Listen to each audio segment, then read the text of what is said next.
मंडळी, मार्चच्या रोजी सरन्यायाधीश भूषण गवई यांच्यावर झालेल्या हल्ल्याच्या पार्श्वभूमीवर काल अनेकांनी निषेध नोंदवला.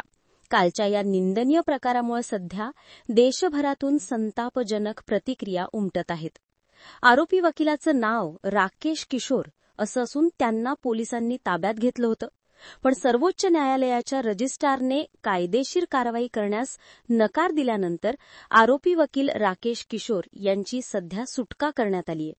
पण थेट सुप्रीम कोर्टाच्या सर्व न्यायाधीशांवर बुटाने हल्ला करण्याची हिंमत करणारा हा आरोपी वकील नेमका आहे कोण?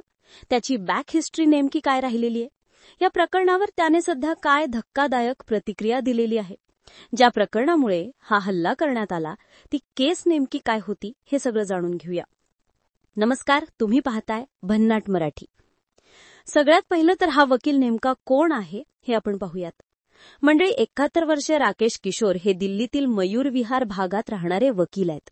त्यांच्याकडे प्रॉक्सिमिटी कार्ड देखील होतं. हे कार्ड सुप्रीम कोर्टातील वकील लिपिक यांना दिलं जातं. जेव्हा हे सगळं प्रकरण घडलं तेव्हा सुद्धा त्यांच्याकडे हे कार्ड होतं. याचा अर्थ ते दुसरे तिसरे कुणी नसून नियमित कोर्टात प्रॅक्टिस करणारे वकीलच होते. सध्याच्या घडीला राकेश किशोर यांना बार काउन्सिल ऑफ इंडियाने निलंबित केलं आहे. निलंबनानंतर आता किशोर यांना देशभरातील कोणत्याही कोर्टात न्यायालयीन कामकाजात सहभागी होता येणार नाहीये. आता पोलीस अधिकाऱ्यांच्या हवाल्याने मिळालेल्या माहितीनुसार राकेश किशोर हे सर्वोच्च न्यायालय बार असोसिएशनचे नोंदणीकृत सदस्य आहेत आणि ते दिल्लीच्या मयूर विहार परिसरात राहतात. 2009 मध्ये दिल्ली बार काउन्सिलमध्ये नोंदणी केली होती. ज्येष्ठ वकील असलेले राकेश किशोर हे अनेक वर्षांपासून विविध बार असोसिएशनचे सदस्य राहिलेत. पोलिसांना राकेश किशोर यांच्याकडे सर्वोच्च न्यायालय, bar association, Shahdara bar association आणि दिल्ली बार काउन्सिलचे सदस्यत्व कार्ड असल्याचं आढळलं, असं वृत्त बार अँड बेंचने दिलं आहे.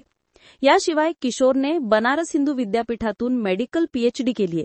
तो जागतिक आरोग्य संघटनेचा सल्लागारही होता आणि त्यानं आपण मानसिकदृष्ट्या निरोगी असल्याचंही सांगितलं आहे. पण त्याचं असं म्हणणं आहे की मला दिव्य शक्तीनं असं पाऊल उचलण्यासाठी प्रेरणा दिली. मध्य प्रदेशातील खजुराहो इथं झावी मंदिरात भगवान विष्णूच्या मूर्तीची पुनः प्राणप्रतिष्ठा करण्याच्या याचिकेवर सरन्यायाधीशांनी दिलेल्या निर्णयामुळे राकेश किशोर नाराज होता. कारण न्यायालयानं पुरातत्व खात्याच्या अखत्यारीत हे प्रकरण असल्याचं सांगत याचिका फेटाळली होती. पण मंडळी, मात्र वर्ष राकेश किशोर या वकिलाला आपण केलेल्या कृत्याचा पश्चाताप नाहीये. त्याने आपली तुरुंगात जायचीही तयारी असल्याचं म्हटलंय. राकेश किशोरने सरन्यायाधीशांवर केलेल्या हल्ल्यानंतर म्हटलं की तुरुंगात गेलो तर चांगलं होईल. माझं कुटुंब नाराज आहे, त्यांना समजत नाहीये की मी असं का केलं. माझा कोणत्याही राजकीय पक्षाशी संबंध नसल्याचंही राकेश किशोरने स्पष्ट केलं. सुप्रीम कोर्ट बार असोसिएशनने केलेल्या निलंबनाच्या कारवाईवरही त्याने मी अशा कारवाईला तयार असल्याचं म्हटलंय. पोलिसांनी सांगितलंय की त्याने वकील राकेश किशोर याच्या ताब्यातून एक चिठ्ठी जप्त केली आहे. पोलिसांनी दिलेल्या माहितीनुसार चिठ्ठीत लिहिलं होतं, माझा संदेश प्रत्येक सनातनींसाठी आहे. हिंदुस्थान सनातन धर्माचा कधीही अपमान सहन करणार नाही. चौकशी दरम्यान या वकिलांकडे सर्वोच्च न्यायालय bar association, Shahdara bar association आणि दिल्ली बार काउन्सिलचे सदस्यत्व कार्ड असल्याचंही पोलिसांना आढळून आलंय. संपूर्ण प्रकरणानंतर वकील राकेश किशोर यांनी माध्यमांना प्रतिक्रिया दिली. भगवान विष्णूबद्दल सरन्यायाधीशांच्या विधानाने मला वाईट वाटलं आहे. त्यांच्या कृतीवर ही माझी प्रतिक्रिया होती. मी नशेत नव्हतो. जे घडलं त्याबद्दल मला पश्चाताप नाही आणि मी कुणाला घाबरत नाही. मी हिंसेला विरुद्ध आहे. पण एका हिंसक प्रामाणिक माणसाला ज्याच्यावर कोणतेही खटले नाहीत आणि कोणत्याही गटाशी संबंध नाही असं का करावं लागलं हा विचार करण्यासारखा आहे. मी कमी शिकलेला माणूस नाही. माझं MSc, PhD आणि LLB झालेलं आहे आणि मी सुवर्णपदक विजेता आहे. राकेश किशोर पुढे म्हणाला की ज्यावेळी नुपूर शर्माचं प्रकरण कोर्टासमोर येतं त्यावेळी कोर्ट म्हणतं की तिनं वातावरण दूषित केलं. ज्यावेळी सनातन धर्माचा विषय येतो त्यावेळी सर्वोच्च न्यायालय अशा प्रकारचे आदेश देतं. याचिका करताना कोणताही दिलासा दिला जात नाही, उलट ते त्यांची चेष्टा करतात.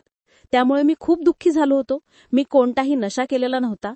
ही माझी त्यांच्या क्रियेला दिलेली प्रतिक्रिया होती. मी कोणालाही घाबरत नाही. जे काही झालं त्याचा मला कोणताही पश्चाताप नाही. पण माध्यमांनी किशोर यांना तुमच्या कृतीमुळे भविष्यात अशा प्रकारच्या घटना पुन्हा घडू शकतात याबद्दल विचारण्यात आलं. त्यावेळी त्यांनी न्यायमूर्तींनी संवेदनशीलतेनं वागलं पाहिजे. लाखो केसेस पेंडिंग आहेत. मी कोणाचीही माफी मागणार नाही का मला कोणताही पश्चात्ताप झालेला नाही. तुम्ही प्रश्नचिन्ह उपस्थित करावं असं मी काहीही केलेलं नाहीये. ही परमात्म्याची इच्छा होती, मी केलं. त्याची जर इच्छा असेल तर मी जेलमध्ये जाईन, मला फाशी होईल किंवा मला मारलं जाईल. ही परमात्म्याची इच्छा असेल. दरम्यान एससी बार असोसिएशनचे अध्यक्ष विक्रम सिंग म्हणाले की भगवान विष्णू मूर्ती प्रकरणात सरन्यायाधीशांच्या टिप्पण्या चुकीच्या पद्धतीनं सादर करण्यात आल्या, ज्यामुळे असं दिसून आलं की त्यांनी देवतेचा अपमान केला. प्रसिद्धी मिळवण्यासाठी वकिलांनी हे सगळं केलं आहे. सध्या सुप्रीम कोर्ट बार असोसिएशनने वकील राकेश किशोर कुमार यांचा परवाना रद्द केला आहे. त्यांची नोंदणी 2012 पासूनची आहे आणि बार काउन्सिल ऑफ इंडियानेही त्यांना तात्काळ निलंबित केलं आहे. बीसीआयचे अध्यक्ष मनोज कुमार मिश्रा यांनी हा आदेश जारी केला, ज्यात त्यांनी म्हटलं आहे की वकिलांसाठी त्यांच्या आचारसंहिता नियमांचं उल्लंघन करत आहेत. निलंबनाच्या काळात किशोर कुठेही प्रॅक्टिस करू शकणार नाहीत. 15 दिवसांच्या आत त्यांना कारणे दाखवा नोटीस देखील जारी केली जाईल. पण मंडळी, ज्या केसच्या निकालामुळे हे वकील नाराज झाले, ती केस नेमकी काय होती आता आपण पाहूयात. तर बघूया.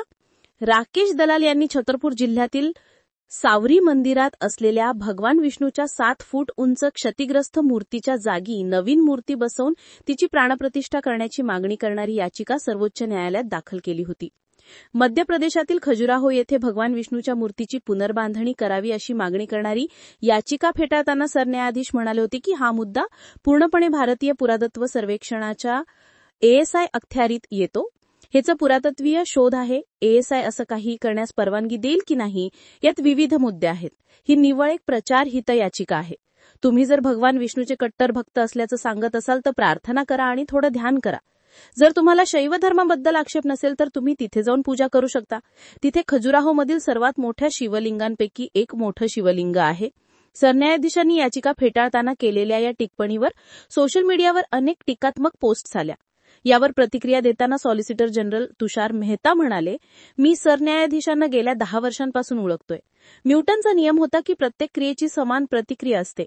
आता मात्र प्रत्येक क्रियेवर सोशल मीडियावर अतिरंजित प्रतिक्रिया येते. सरन्यायाधीशांनी सर्व धार्मिक स्थळांना भेटी दिल्यात. या प्रकरणी सोशल मीडियावर उमटणाऱ्या प्रतिक्रियांवर ज्येष्ठ वकील कपिल सिब्बल यांनीही चिंता व्यक्त केली होती. ते म्हणाले होते की आम्ही दररोज याचा त्रास सहन करत आहोत. सोशल मीडिया हा एक बेलगाम घोडा आहे. त्याला आवर घालण्याचा कोणताही मार्ग नाही. बाकी आता सध्या या प्रकरणावर देशभरातून प्रतिक्रिया उमटत आहेत. तुमचा या सगळ्या प्रकरणावर नेमकं काय म्हणणं आहे? तुमच्या मतं आम्हाला कमेंट करून नक्की सांगा. सोबतच आपल्या भन्नाट मराठी या YouTube चॅनलला सबस्क्राईब करायला अजिबात विसरू नका. धन्यवाद.